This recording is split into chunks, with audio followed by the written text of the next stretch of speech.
Sic semper tyrannis.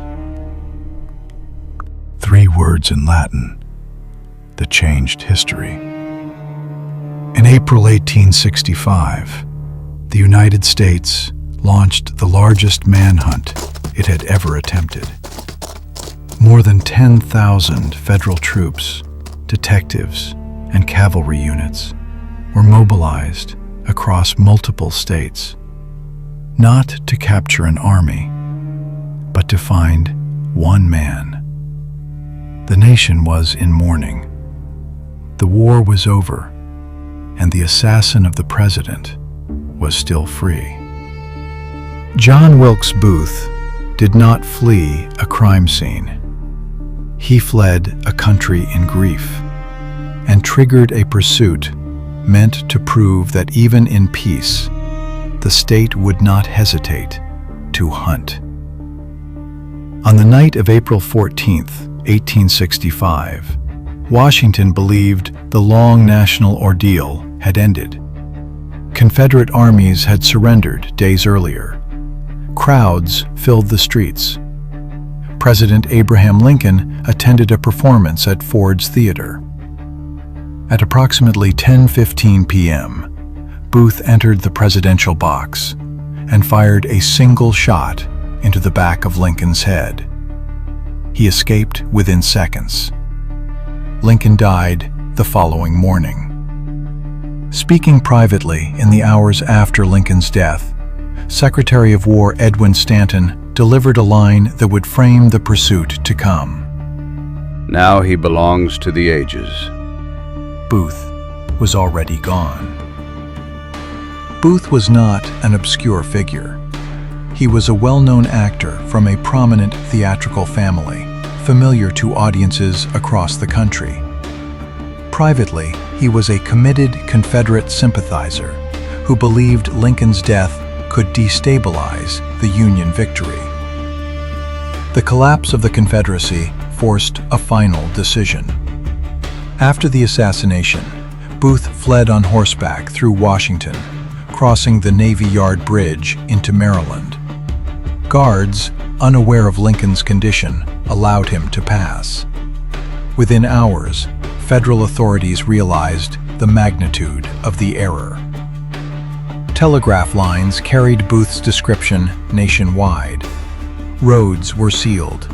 Ferries were watched. A reward totaling up to $100,000 was offered for Booth and his accomplices, dead or alive. Booth was injured during his escape. While riding through Maryland, he fell from his horse and fractured his leg. He sought medical aid from Dr. Samuel Mudd, who set the bone and provided shelter. Mudd later claimed he did not know Booth was responsible for the assassination. The government rejected this claim. For nearly a week, Booth moved through southern Maryland, relying on Confederate sympathizers, false leads, and isolation. He hid in pine thickets. He crossed swamps by night. Union cavalry narrowed the search radius. At the same time, federal authorities expanded the investigation beyond Booth himself. 8 suspected conspirators were arrested, including Mary Surratt. The government no longer treated the assassination as an isolated act. It was framed as a coordinated conspiracy. On April 24th, Booth crossed the Potomac River into Virginia, believing he would find refuge among former Confederate soldiers. Instead, he entered territory saturated with Union patrols. In the early hours of April 26th, federal cavalry surrounded a tobacco barn on the Garrett family farm near Port Royal, Virginia. David Harold surrendered. Booth refused. The barn was set on fire. As flames rose, Sergeant Boston Corbett fired a single shot through the slats. The bullet struck Booth in the back of the neck, paralyzing him instantly. He was dragged from the burning structure and laid on the ground.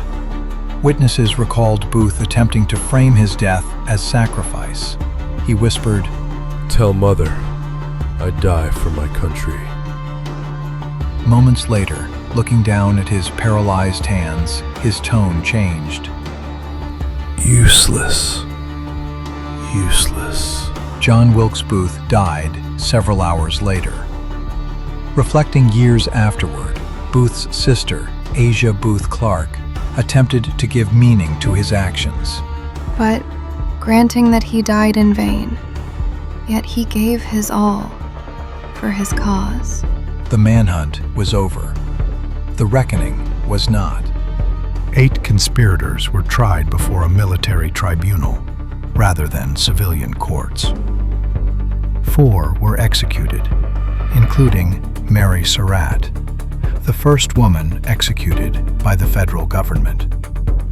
Others received long prison sentences. Dr. Samuel Mudd was sentenced to life imprisonment and later pardoned. The trials were controversial. Civil courts were bypassed. Standards of evidence were debated. Fear of renewed rebellion shaped both the pursuit and the punishment. After the killing, Sergeant Corbett justified his action in religious terms. What a God we have. God avenged Abraham Lincoln. The assassination hardened federal authority, strengthened Reconstruction, and permanently transformed the presidency into a guarded institution. The hunt for John Wilkes Booth was not simply about capture. It was a demonstration that even after war, even in grief, the state would move without hesitation until order was restored.